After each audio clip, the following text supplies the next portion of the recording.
지난 전후 70년 우리 나라는 위대한 지도자, 훌륭한 지도자, 열심으로 하는 지도자 밑에서 최악의 조건에서 최단기간에 최소한의 희생으로 최대의 업적을 남겼습니다. 최악의 조건이었습니다. 그리고 최단기간에 최소한의 희생이었어요. 최대의 업적을 남겼습니다. 특히 최소한의 희생이죠. 최소한의 희생. 원래 이런 엄청난 근대화 개혁을 하려면은 수십만이 죽는 거, 아니 수백만이 죽는 거에 보통입니다. 이런 변화를 가져오려면. 근데 우리 전후 70년 이런 변화를 가져오기 위해서 우리가 얼마나 죽었습니까? 10만 명 죽었어요. 북한식으로 한 200만 굶어 죽었습니까? 저 옛날에 우크라이나식으로 300만 굶어 죽였습니까? 박정희 시절 18년만 딱 꼽으면은 박정희 대통령 18년 동안 얼마나 시위를 많이 했습니까? 얼마나 돌멩이를 많이 던졌습니까? 그런데 박정희 대통령은 군인 출신이면서 단 한 번도 시위대에 발포 명령을 내린 적이 없습니다. 18년 동안 단 한 사람도 총 맞아 죽은 사람이 없어요. 시위대. 아마 미국 18년 동안 총 맞아 죽은 시위대 수백 명 될 겁니다. 수백 명. 그러면 이런 박정희 대통령이 진짜 노벨 평화상 받아야 될 사람 아닙니까? 이런 지도자를 본 적이 있습니까? 18년 동안 그렇게 치열한 반정부 시위를 하는데도 발포 명령 내린 적이 없다. 한 사람 구마 사태 때도 죽은 사람 없습니다. 자, 이렇게 해서 이제 오늘날의 대한민국이 여기 우뚝 서 있으면서도 고민을 많이 안고 있다고 생각을 합니다. 어떻게 이승만, 박정희 두 대통령이 또 그 뒤에 지도자들이 좋은 일만 할 수 있겠습니까? 이 정치라는 게 이전 투구인데 기본적으로 권력 투쟁인데, 그러나 우리는 반공 자유민주주의 노선을 갖기 때문에 문제가 있으면은 그걸 스스로 해결해 왔습니다. 좌파 정권이 들어서서 반대한민국적인 정책을 펴더라도 선거를 통해서 그런 정권을 바꾸기도 하고 등등 전직 대통령을 감옥에 보내기도 하고 이렇게 소란스럽게 발전해 왔습니다. 세계에서 제일 조용한 나라 있잖아요. 북한이 세계에서 제일 조용한 나라 있지 않습니까? 데모 한 번도 안 하고. 조용하면 어떻게 됩니까? 조용하면 망하는 거죠. 한국은 시끄럽게 발전해 온 거죠. 그러니까 이승만 대통령이 처음부터 딱 첫 마디가, 건국연설 첫 마디가 민주주의는 문제 해결에 더딜 수가 있지만 종국에 가서는 선이 악을 이긴다고 믿고 민주주의를 하는 수밖에 없습니다. 이렇게 된 거죠. 저는 이승만 트루만 대통령이 손잡고 이 밴디트 레이드에 맞서고 유엔이 우리를 도와준 그 덕분으로 해가지고 오늘날 남북한에 이런 차이가 났다 하는 걸 보면서 로마서에 나오는 그 유명한 귀절이 자꾸 생각납니다. 악으로 갚지 말고 만인 앞에서 선을 행하여 악을 이겨라. 우리가 선을 행한 악을 이긴 건 아니겠습니까? 북한이 우리한테 한식으로 북한을 때렸다면 우리 전쟁 나서 어떻게 됐겠습니까? 1983년 10월 9일 그날 일요일이었습니다. 김정일이 보낸 공작원이 미얀마까지 따라가가지고 아웅산 테러를 일으켜가지고 17명의 장차관급 우리 인재들을 죽였습니다. 서울올림픽 방해하고. 그런데 우리가 보복을 안 했습니다. 그건 전쟁상이죠.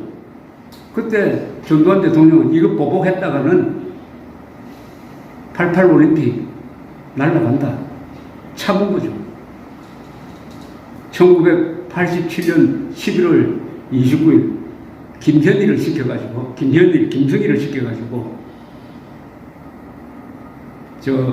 중동에서 한 3년 동안 고생을 하고 고향으로 돌아오는 노동자 115명이 탄 그 비행기를 폭파시켜가지고 미얀마 상공에서 115명이 죽었습니다. 승무원을 포함해서.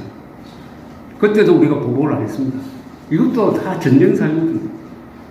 악을 악으로 갖지 않은 거죠. 참았습니다.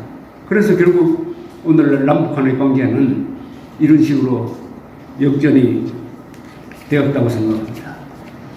이런 과정에서 우리가 실수한 게 자주국방에 너무 소홀하게 해가지고 비겁한 국민이 된 부분이 하나 있고 또 하나가 있습니다.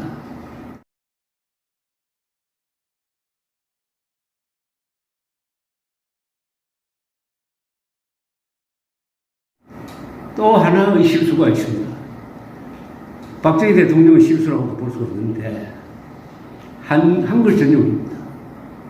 한글 전용에는 우리 기독교가 상당히 옛날부터 큰 역할을 했죠. 그때는 문맹자가 워낙 많으니까 그때 한글 전용은 의미가 있는데 70년대, 80년대부터 박정희 대통령, 70년대에 박정희 대통령이 한글 전용 정책을 펴면서 이제 세월이 흘렀습니다. 한 40년, 30년 지나니까 어떻게 됐느냐. 한국어가 망가져 버렸습니다. 한국어가 망가졌다는 말은 무슨 말이냐 하면 여러분들 한번 과학 논문 같은 걸 한번 읽어보십시오. 한글 전용으로 된 거. 읽어도 무슨 말인지 모릅니다. 그리고 요사이 한자를 모르는 사람들한테 상온이 무슨 뜻이냐고 한번 물어보십시오. 상온. 음식을 상온에서 보관해야 된다. 그걸 다 고온으로 알고 있습니다. 고온. 그럼 고온에 보관을 하면 어떻게 됩니까? 상온에 보관해야 될 유제품을 고온에 보관하면 그거 다 썩어버리는 이런 게 한두 가지가 아닙니다. 언어가 혼란에 속하니까 사고방식도 그렇게 되어버립니다. 이 말이 굉장히 중요합니다. 성경에서 가장 강조하고 있는 게 말의 중요성 아닙니까? 말의 질서가 무너졌습니다. 단어가 지금 뒤죽박죽이 되고 있습니다. 욕설이 팽배하고 있습니다. 정확도가 떨어지고 있습니다. 여기서 파생하는 문제가 이런 게 있습니다. 말이 헝클어져 버리면 정신이 혼란됩니다. 분별력이 약해집니다. 우리 국민들이 분별력이 매우 약해요. 여기에 다른 이유도 있지만 저는 한글 전용에 의한 한국어의 혼란이 원인이라고 생각합니다. 한국 사람들이 어느 정도 분별력이 약하냐. 여러분, 한국 사람들 국민 평균 IQ가 세계에서 1등입니다. 그리고 교육에서 세계에서 1등 아닙니까? 대학 진학률 70%. 그 다음에 그래도 가장 오래 일하는 사람입니다. 아직도 근로시간이 OECD 국가 중에서 가장 많아요. 그럼 세계에서 가장 머리 좋은 사람이 가장 많이 배우고 가장 열심히 일한다. 그런데 그 결과로 이렇게 발전했죠. 그런데 속는데도 1등 아닙니까? 여러분, 한국 사람들이 속는데 1등이라는데 동의하십니까? 제가 예를 하나 들까요? 천안함 폭침이 북한 소행이라고 믿지 않는 사람이 한때 어른 중에 30%였습니다. 놀랍게도 학력이 높을수록 안 믿는 사람이 많아요. 국민학교 졸업생, 졸업 실력을 가진 사람은 속는 사람이 5%밖에 안 되는데 대학 졸업자 이상은 40%입니다. 배울수록 무식해집니다. 배울수록 무식해지는 나라가 됐습니다. 최근에 후쿠시마 원전 처리수, 아니 후쿠시마 원전 처리수에 대해서는 IAEA가 국제기구를 총동을 해가지고 2년 동안 그렇게 조사를 해보니까 이건 절대 안전하다. 그래서 오염수란 말 안 쓴다. 처리수다. 이러면 그걸 믿어야 되는 것 아닙니까? 다른 기관도 아니고 IAEA, UN과 협력하는 이 세계 최고의 기구인데, 그러니까 그 연합국가 카나다나 뭐 미국, 멕시코 같은 데도 그걸 다 받아들이는데 우리나라만 지금 그거 가지고 야단을 하고 있는데 이게 분별력 머리 좋은 사람이 이렇게 하면 되겠습니까? 아니 해류도라는 거 있어요. 해류도를 딱 펴놓으면 후쿠시마에서 나오는 그 처리수가 물에 섞여가지고 어디로 올라갑니까? 저 북쪽으로 올라가잖아요. 저 북쪽으로 해가지고 알라스카 쪽으로 해가지고 미국 한 바퀴 돌아가지고 한국에 올 때까지 5개월이나 걸리는데 그 사이에 다 희석돼 버리고 아무 문제가 없는데 이걸 가지고 선동을 하니까 우리 국민 중에 50% 이상이 지금 위험하다고 합니다. 이러면은 머리 좋은 게 무슨 의미가 있고 배운 게 무슨 의미가 있느냐 이겁니다. 왜 이렇게 됐습니까? 이게 바로 한글 전용에서 나오는 사고력의 부족입니다. 사고력. 천안함 폭침이 그때 이명박 정부 때 이걸 국제조사를 했습니다. 우리가 조사하면 또 안 믿는 사람이 많을 거예요. 국제조사를 했는데 그 중에 하나가 저인망 의선으로 그냥 훑었지 않습니까? 백년도 그네를 훑어가지고 기적적으로 발견한 게 의뢰 파편이었어요.